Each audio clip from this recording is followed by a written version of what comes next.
अक्टूबर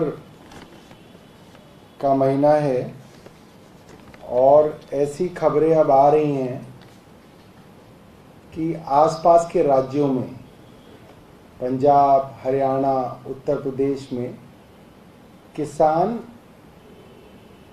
बिना किसी मदद के चलते, बिना किसी राज्य सरकार और केंद्र सरकार की मदद के चलते बड़े लेवल पे पराली जला रहे हैं। स्टबल बर्निंग शुरू हो गई है। सैटेलाइट इमेजेस से वो आग दिखी जा सकती है और मुझे लगता है 1, 2, 3 दिनों में वो धुआं अब दिल्ली एनसीआर की तरफ आगे बढ़ेगा। और क्योंकि उस वक्त इतना शोर हो जाएगा कि हम लोग ये तय नहीं कर पाएंगे कि किसको इसका दोष दें, इसलिए हमने सोचा कि उस शोर से पहले कुछ बात जो है वो की जाए। CPCB इसकी फुल फॉर्म है सेंट्रल पोल्यूशन कंट्रोल बोर्ड, मगर जो इनका कंडक्ट रहता है वो ऐसा लगता है सेंट्रल पॉलिटिक्स कंट्रोल बोर्ड। राजनीतिक, शुद्ध राजनीति करने के उद्देश्य से अभी अक्सर खबरों में पाए जाएंगे। दिल्ली एनसीआर के आसपास करीब 13 कोयले के पावर प्लांट हैं, थर्मल पावर प्लांट जिनको कहा जाता है, और कई सालों से इसके ऊपर इतनी चिंता जताई जा रही है कि CSE, central of science and environment की रिपोर्ट का मैं हवाला देके बता रहा हूं। हमारे आसपास ये जो एनसीआर के आसपास ये जो कोयले के पावर प्लांट हैं, उनमें हर रोज जो धुआं निकलता है वो 57 टन प्रतिदिन 57 टन प्रतिदिन पार्टिकुलेट मैटर निकलता है। 686 टन प्रतिदिन सल्फर डाइऑक्साइड निकलती है और 304 टन प्रतिदिन नाइट्रोजन ऑक्साइड निकल रही है, जो तीनों ही बहुत बहुत हानिकारक हैं। और काफी सालों से इस बात को कहा जा रहा है कि इन थर्मल पावर प्लांट्स को या तो बंद कर दिया जाए या इनको नई टेक्नोलॉजी के हिसाब से इनके अंदर पोल्यूशन कंट्रोल का एक इक्विपमेंट आता है वो लगाया जाए। रेट्रोफिट होता है, वो पुराने प्लांट्स में फिट होता है, उसको बोलते हैं FGD, फ्लू गैस डीसल्फराइजेशन, जिसके अंदर इसके पोल्यूशन की मात्रा को कम किया जाता है। वो रिकमेंडेशन जो है, वो आदेश जो है, वो सुप्रीम कोर्ट द्वारा दिया जा चुका है। 2015 में केंद्र सरकार को भी ये कानून बनाना पड़ा कि जितने भी थर्मल पावर प्लांट हैं 2017 तक वो सब अपने यहां ये पोल्यूशन कंट्रोल का इक्विपमेंट लगाएंगे, जितने भी ये कोयले के प्लांट हैं। 2015 में 2017 की तारीख दी गई, इन्होंने नहीं लगाए। 2017 में तारीख बढ़ा के 2019 की गई, इन्होंने नहीं लगाए। ये प्लांट हरियाणा में, उत्तर प्रदेश में, पंजाब में, हमारे आसपास के राज्यों में है। पूरे देश में 400 से अधिक इस तरीके के प्लांट्स हैं और हमारे एनसीआर के क्षेत्र में करीब 13 ऐसे प्लांट हुआ करते थे। 15 में कहा 17 तक लगाना, नहीं लगाए। 17 में कहा 19 तक लगा लो, नहीं लगाए। फिर 22 की डेट हुई, 2022 की, और अब तक नहीं लगाए।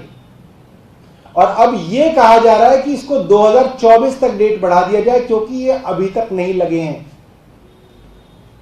और मैंने आपको बताया किस लेवल का पोल्यूशन इनमें से निकलता है। सारी डेडलाइंस मिस होती जा रही है। सिर्फ दिल्ली एकलौता राज्य है पूरे देश में जहां पे अपने थर्मल पावर प्लांट, कोयले के पावर प्लांट हमने बंद कर दिए, हमेशा के लिए बंद कर दिए। अड़ोस पड़ोस के राज्यों में लगातार चल रहे हैं। हम जानना चाहेंगे central political control board CPCB से, क्या उनको नहीं नजर आ रहा? क्या उनको पंजाब, हरियाणा, उत्तर प्रदेश सरकार दिखनी बंद हो गई, या वो इस देश के अंदर अब नहीं है? इनके ऊपर CPCB इतनी मौन क्यों है? और जब दिल्ली सरकार ने अपने ये पावर प्लांट बंद कर दिए तो इनमें अभी तक पावर प्लांट्स को क्यों नहीं बंद किया गया है? 13 पावर प्लांट मैंने बताया जो दिल्ली के आसपास हैं, उसके अंदर से 2 दिल्ली में थे, हमने बंद कर दिए, 11 बचे। 11 में से सिर्फ एक ने ये प्रोसीजर शुरू किया है कि वो पोल्यूशन कंट्रोल के लिए इक्विपमेंट लगाएगा, बाकी 10 ने प्रोसीजर भी नहीं शुरू किया है। उनकी कोई मंशा नहीं है कि इन थर्मल पावर प्लांट्स को बंद किया जाए। हम ये मांग करते हैं केंद्र सरकार से कि इन पावर प्लांट्स को तुरंत बंद किया जाए, ये भारी पोल्यूशन फैला रहे हैं। दूसरी बात, हरियाणा के अंदर भी कई बार चेतावनी दी जा चुकी है, मगर हरियाणा पावर जनरेशन कॉर्पोरेशन जो उनका सरकारी कॉर्पोरेशन है वो ये कह रहा है कोर्ट में अब कि कोरोना की वजह से हम ये पोल्यूशन कंट्रोल इक्विपमेंट नहीं लगा पाए। हालांकि इस कंट्रोल इक्विपमेंट को खरीदने और लगाने में भी करीब 3 से 4 साल लगते हैं। इससे भी बड़ी बात और खतरनाक बात यह है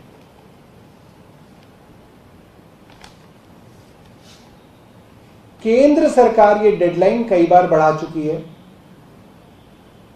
441 कोयले के पावर प्लांट पूरे देश में हैं जो लगातार धुआं, सल्फर डाइऑक्साइड और नाइट्रोजन ऑक्साइड उगल रहे हैं, जिससे कैंसर और बड़ी बड़ी बीमारियां हो रही हैं। साइंटिफिकली प्रूवन है, रिपोर्ट्स हैं, आईआईटी की रिपोर्ट है, सीएससी की रिपोर्ट है। उसके बावजूद इनमें यह काम नहीं शुरू हुआ है और अब देश की पावर मिनिस्ट्री ने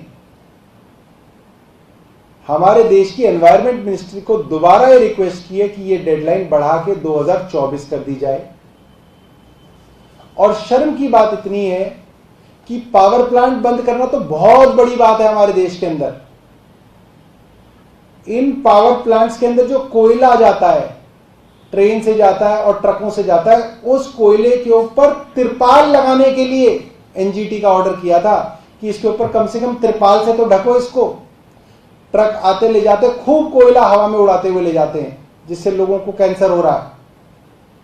वो तक ऑर्डर जो किया गया उसको ministry of environment, forest and climate change ने निरस्त कर दिया और सरकारी कंपनी, केंद्र सरकार की कंपनी एनटीपीसी ने एनजीटी के ऑर्डर को अब सुप्रीम कोर्ट में चैलेंज कर दिया कि हम त्रिपाल भी नहीं लगाएंगे अपने ट्रकों पे।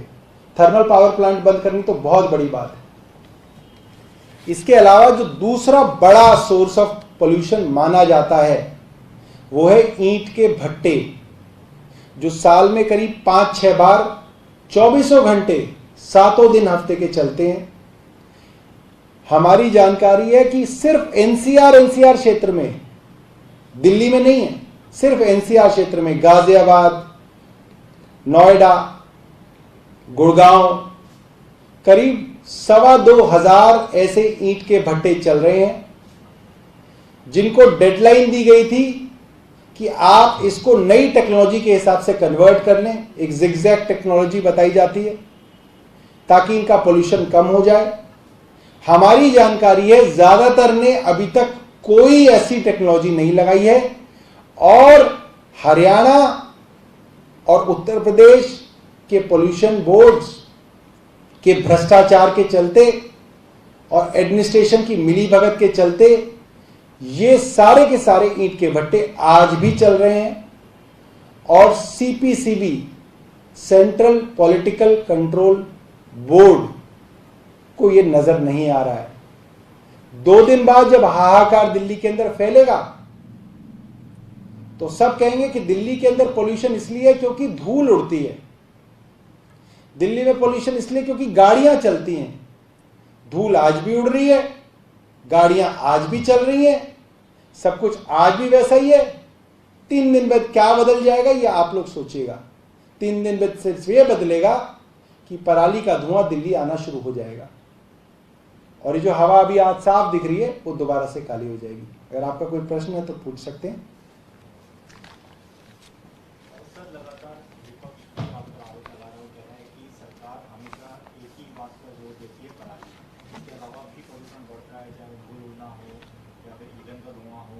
पर सरकार बात नहीं करती है, पराली इसलिए क्योंकि आसपास के स्टेट में दूसरे सरकारें हैं पराली बनाने। भाई मैं तो विपक्ष से जानना चाहता हूँ, विपक्ष से कोई नेता आए, आमने सामने बहस कर लेंगे। आज भी तो है, आज भी धूल उड़ रही है, आज भी कूड़ा हो रहा है, आज भी उतनी व्हीकल चल रहे हैं, सब कुछ वैसे ही तो है। सिर्फ एक चीज बदलेगी, पराली। और जहां तक परमानेंट चीजों को बंद करने की बात है, थर्मल पावर प्लांट हमने बंद किए, पुराने ईंधन से चलने वाला पेट कोल से चलने वाली जो इंडस्ट्री थी वो हमने बंद की। कंस्ट्रक्शन के ऊपर चलान दिल्ली के अंदर किए जाते हैं, आसपास के राज्यों में कहां हो रहे हैं? वो तो सीपीसी भी चिट्ठी लिखता रहता, उन्होंने थर्मल पावर प्लांट पिछली बार नहीं बंद किए थे। तो सिर्फ और सिर्फ दिल्ली ही एक ऐसा राज्य है जहां पे पोल्यूशन को लेके सरकार के अंदर चिंता है और सरकार कुछ करती है, बाकी तो कोई कुछ करने के लिए तैयार ही नहीं है। ये एक हर बार का एक काम ढूंढा हुआ है कि जब पोल्यूशन बढ़े, और वो पोल्यूशन लखनऊ में भी बढ़ेगा, पटना में भी बढ़ेगा, गाजियाबाद में भी बढ़ेगा, गुड़गांव में भी बढ़ेगा, नोएडा में भी बढ़ेगा, और दिल्ली से ज्यादा बढ़ेगा। मगर वो सारी की सारी बहस दिल्ली पे ले आओ, दिल्ली की गाड़ियों पे ले आओ और दिल्ली की सरकार के ऊपर ले आओ कि साहब यहाँ धूल उड़ रही है, साहब यहाँ झाड़ू जब रखती है तो धूल उड़ती है। लखनऊ में नहीं उड़ती धूल, लखनऊ में भी तो उड़ती है। पोल्यूशन सिर्फ और सिर्फ जो बढ़ता है वो पराली की वजह से बढ़ता है। ये बात हम जितनी जल्दी मान लेंगे उसके ऊपर सरकार काम कर सकेगी, जब तक हम नहीं मानेंगे तब तक वही समस्या जो है हम सब के लिए ऐसी की ऐसी रहेगी। सब सरकारों को मिलके इसके ऊपर काम करना पड़ेगा। सिर्फ इसको रस्म अदायगी की तरह हम लोग चलाएंगे तो नहीं चल पाएगा। एक सवाल ये भी कि विपक्षी पार्टियों का आरोप है कि जो पराली का धुआं होता है वो 15 दिनों तक ही दिल्ली में रहता है और जो प्रदूषण है वो लगभग 3 से 4 महीने तक। तो पराली इसके पीछे मुख्य कारण नहीं है, और जो दिल्ली का प्रदूषण उसमें 45% योगदान जो गाड़ियों से धुआं निकलता है उसका ये कांग्रेस का आरोप है 3 दिन पहले का, कि गाड़ियों को नियंत्रित करना चाहिए और जो परिवहन व्यवस्था है उसे अच्छा करना चाहिए ताकि लोग सार्वजनिक परिवहन का ज्यादा प्रयोग कर सके। दिल्ली के अंदर सार्वजनिक परिवहन मुझे लगता है देश में सबसे बेहतर है। कांग्रेस का एक राज्य बता दें मुझे, या भाजपा का एक राज्य बता दें जहां पे 45 लाख लोग रोज सार्वजनिक परिवहन में मेट्रो से सफर करते हैं और कई लाख लोग बसों से सफर करते हैं। ये सिर्फ रस्म अदायगी है, इसके ऊपर काम करने की इच्छा नहीं है, सिर्फ दिल्ली सरकार को टारगेट करने की इच्छा है। कांग्रेस बताए कि हरियाणा के अंदर अभी तक उन्होंने थर्मल कोयले से चलने वाले पावर प्लांट क्यों नहीं बंद किए, पंजाब में चलने वाले पावर प्लांट क्यों नहीं बंद किए कांग्रेस ने अब तक, कांग्रेस ने अब तक ईंट के भट्टे पंजाब में क्यों नहीं बंद किए, भाजपा ने हरियाणा में चलने वाले ईंट के भट्टे क्यों नहीं बंद करे, भाजपा ने पावर प्लांट क्यों नहीं बंद करे हरियाणा के अंदर अब तक, क्यों उन्होंने किसानों को इतना मुआवजा नहीं दिया कि उनको पराली ना जलानी पड़े, क्यों दिल्ली सरकार तो एक नई टेक्नोलॉजी लेके आई है जहां पे पराली को आप कन्वर्ट कर सकते हैं, खाद बना सकते हैं, पंजाब सरकार कांग्रेस की क्यों नहीं कर पा रही, भाजपा की हरियाणा की सरकार क्यों नहीं कर पा रही, वो बताएं कि क्यों उनका किसान मजबूर है कि वो पराली जलानी पड़े। ठीक है।